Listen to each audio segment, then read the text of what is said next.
Hey, welcome back down here in the cave. Wrapping it up, 2014. Going to talk about the Class 6A state final game. First of all, before we get into it, just happy Thanksgiving to all of you out there. Have a great holiday and enjoy yourself. And then let's knuckle down and watch some state final football. 6A, you know, I've seen both teams live this year, Nazareth and Lamont, and you know, it's Lamont has been a good story. I mean, there's no doubt with Brett Coy, what he's been able to do in his first year. Indians going 3-6 last year to 13-0 into a state finals, an amazing story. Passing game's very good with Ryan Dawson and Flynn Nagel, such an impact player. Really will be. I think Nagel's going to be all over the field in this game. I think defensively as well, his return game, receiving. Obviously, Lamont's going to need a big game out of Flynn Nagel now. But I think the key for Lamont here, I don't think there's no question. It's got to be their defense.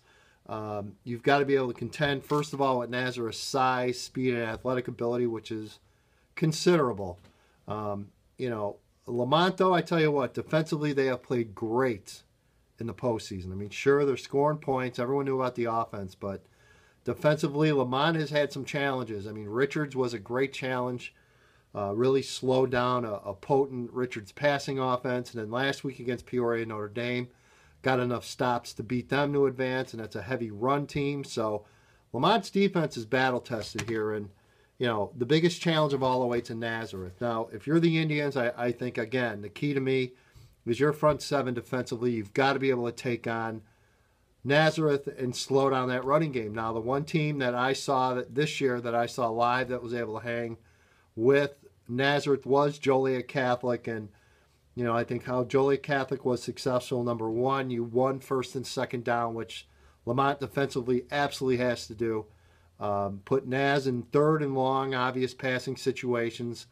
Hope your defense can contain and get some 3-and-outs. And I think the more early stops that Lamont gets, the better. So I know a lot of fans out there are thinking this could be a blowout, and potentially it could be.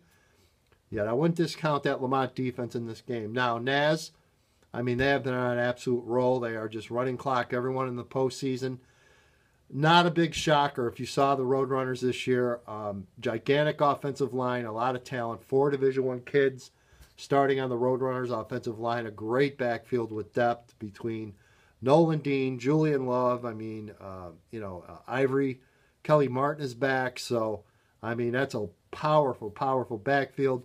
And Naz has proven they can also throw the ball when they need to. The quarterback play has been very good all season long, which was a big question going in. Defensively, a lot of speed, athletic for Naz. So, I mean, there's a lot of positives. I think key for Nazareth, I talked about it in my preview.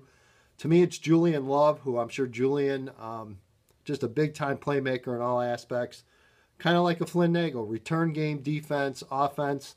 I would not be shocked to see Love put directly on Flynn Nagel for the whole game.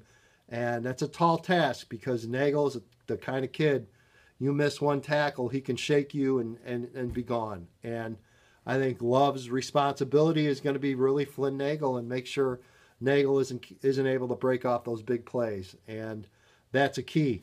You know, the questions I have with Naz, I've had them all year, and that's, can they overcome the just insane amount of penalties that I've seen? I've seen them play in 3 games live this year. Just the overall amount of penalties, and you know, some questionable, some just not smart. The talent's been there to overcome those. I mean, I joke with Tim Racky. I think his playbook starts at 1st and 25.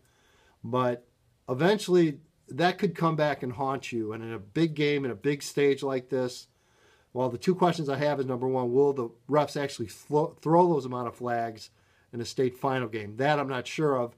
Secondly, if you do get penalized heavily, will that keep Lamont in the ball game? And it could. I mean, that's a big factor.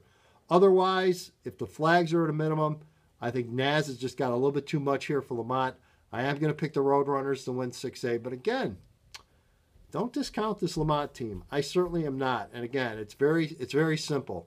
The closer this one is, the better chance the Indians have of pulling the upset. That's how I feel going in. But when it's all said and done, I got to pick Naz. See ya.